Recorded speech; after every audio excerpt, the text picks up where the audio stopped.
30 people are shot and killed every day in South Africa. The availability of guns in this Africa's economic hub have now become the leading cause of murder, thereby exposing the corruption that is in the security system of the country, because if the perpetrators of violent crimes were being persecuted, since the reactive response to this crime must have been accompanied by a proactive upstream action to reduce the availability of guns in South Africa. Nearly 3 weeks ago, 23 people were shot dead in a spate of gun massacres in the Eastern Cape and KwaZulu-Natal. On Friday night, two much-loved celebrities, aka Ntabelo Tips Motswane, lost their lives to gun violence outside a restaurant in Durban. These shootings brings into focus a change in the pattern of South Africa's gun violence. Too much killing of us by us. South Africa the beautiful is now becoming South Africa the ugly. Crimes and violence everywhere. There is no peace to be found. People are angry. Remember, this is a country that is not at war with any other country, but 30 people are reported to be murdered by a gun, and yet we don't manufacture guns. Where are these guns coming from? I am the African teacher on African Eyes Media, shooting from the lip, not from the hip, with truth that many are afraid of speaking. And if you haven't yet subscribed to this channel, please do so by clicking on the subscribe button and be part of this journey, the journey in search of knowledge. After the Tavern massacres in 2022, the response has focused on considering possible motives for the shooting of these mostly young black men and on bringing perpetrators to book. According to South African Police Service, in its recorded crime statistics between April and June 2022, 30 people are shot and killed every day in South Africa.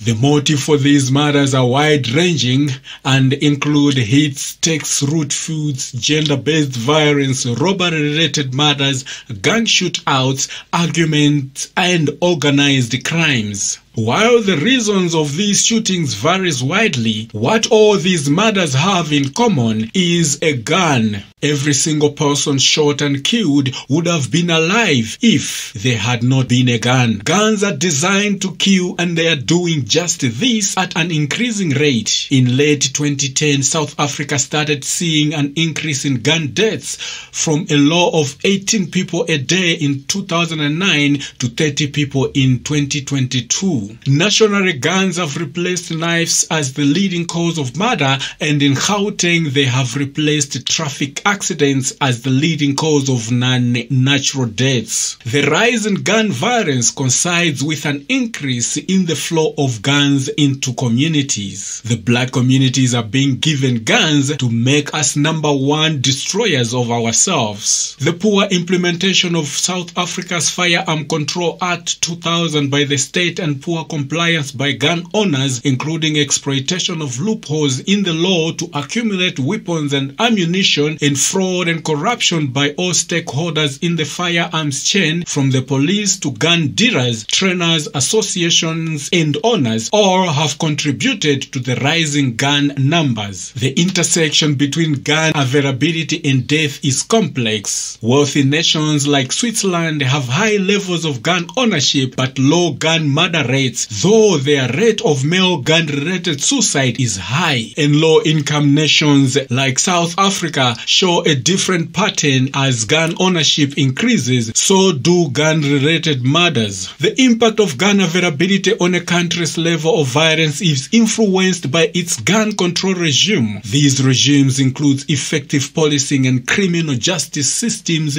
systems of political accountability, welfare safety nets, comprehensive education provision, and culture of trust and confidence. The United States saw a similar surge in gun sales in 2020 and 2021 as millions were bought for protection in response to the socio-economic devastation wrought by the COVID-19 pandemic and protests linked to the presidential election. Research in the US has already linked pandemic gun sales to an increase in gun-related deaths in that country. At the heart of the arms race in South Africa is the myth that guns are effective for self-defense. There is no evidence anywhere in the world that more guns makes people safer, but there is an overwhelming evidence that guns increase the risk for injury and death for everyone in our society, because real warriors don't shoot from the hip,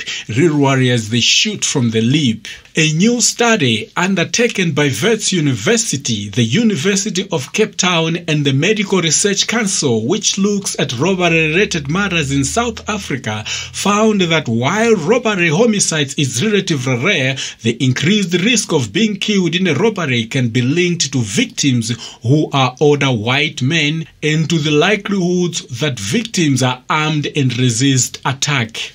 Guns are not a solution. They do not help in building a safer community. So while it is essential that the perpetrators of violent crimes are persecuted, this reactive response to crime must be accompanied by proactive upstream action to reduce the availability of guns in South Africa. In dealing with the scale of the problem right now requires a clear strategy and a good intelligence, and the focus has to shift from not only arresting the criminals but also recovering and destroying the guns so as to stop them being used again and again, as well as to stop guns leaking into criminal hands in the first place. The lawmakers in our parliament, of which the majority is black, which also happens to be the victim race in this crisis, should table the unjustifiable delays Firearms Control Amendment Bill in parliament to limit guns and ownership, since licensed guns are the biggest source of illegal guns in South Africa. Lastly, the government should establish and resource a specialized firearms unit to recover and destroy legal and illegal guns and ammunition, and tighten control over legal guns and ammunition to stop leakage into criminal hands. Arm yourself with truth, not with a gun. Fewer guns means a safer society.